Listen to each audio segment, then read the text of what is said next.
Alright, so the next thing that I want to show you guys how to do is making sure that you know how to make different rooms in your actual house. So the first thing that I'm going to do is I'm going to scroll out a pretty good distance, and I'm not going to actually worry about any dimensions when I'm drawing this original shape. I'm just going to make a nice big square. And if you look down in the bottom corner, you can see I'm at like 46 feet, 37 feet. That's pretty good. But what I am going to worry about doing is when I press F, I'm going to offset, and I'm going to come in 5 inches, just to make sure that whenever I have my walls, they're nice and thick and good and set up. After I do that offset for my outside walls, I'm going to use my line tool, and everywhere that I want a wall, I'm going to draw a line.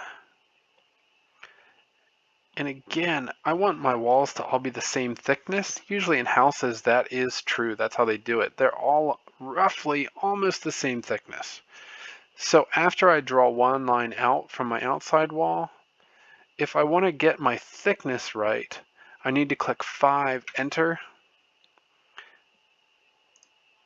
And now I have an extra wall in here that is 5 inches thick, just like this wall is 5 inches thick. And I'm not going to draw a whole house. I just want to give you a little bit of an example. Whoops, I messed that one up. So I'm going to hit Control Z to undo because I don't want to go to the end point. I want to go to the edge. And now the reason I wanted to make this video to show you is if I delete that connecting line there, and if I delete this connecting line there, when I go to push my wall up, I can push up, whoops, I grabbed the floor. I can push up all the walls at one time. So all my walls are exactly the same height. I don't have any goofy shapes. I don't have any silly lines anywhere. But I can make my house exactly how I want it to be before I ever end up having to push anything up. So it actually saves you some time in the long run, and it keeps everything looking nice and pretty. Now, traditionally houses have 8-foot tall walls. So to do that, you would just click 8 apostrophe enter. You want to make sure you get that apostrophe in there for your feet. And while it's not the prettiest thing, now I have a nice pretty house. Having that done, if I wanted to add any extra walls, maybe I start putting my furniture in here and I don't like how it's laid out, I can hit my R, pick anywhere that I want to go, draw down, and because I know that my wall was 8 foot tall, if you look in the bottom right hand corner at my dimensions, see how it's telling me that it's roughly 6 inches and then 8 feet? So if I do 5,8 apostrophe, I can get another rectangle that's the exact height, the exact thickness. And if I use my push-pull tool, I can pull that wall out as well.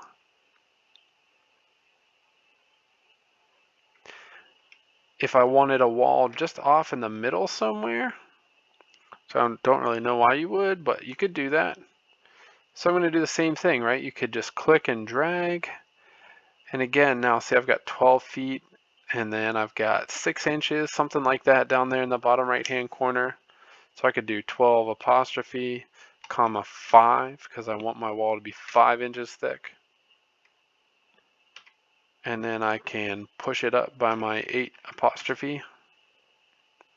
And now it's a different color than my outside walls, and that's just because it's off in a different area all on its own. If I wanted to use my bucket tool, I could paint all my walls.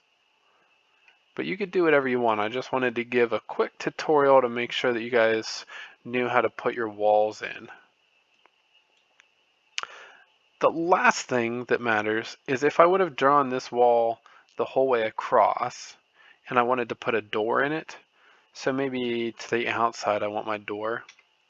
If I start on the ground and I drag up, again I'm using the dimensions in the bottom right hand corner and I see that my door area is roughly 2 foot 7 inches, and then 5 foot 9, whatever.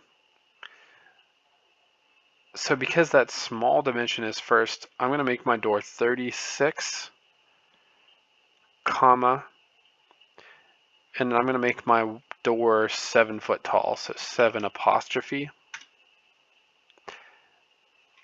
And if I press P, I know my wall is 5 inches thick.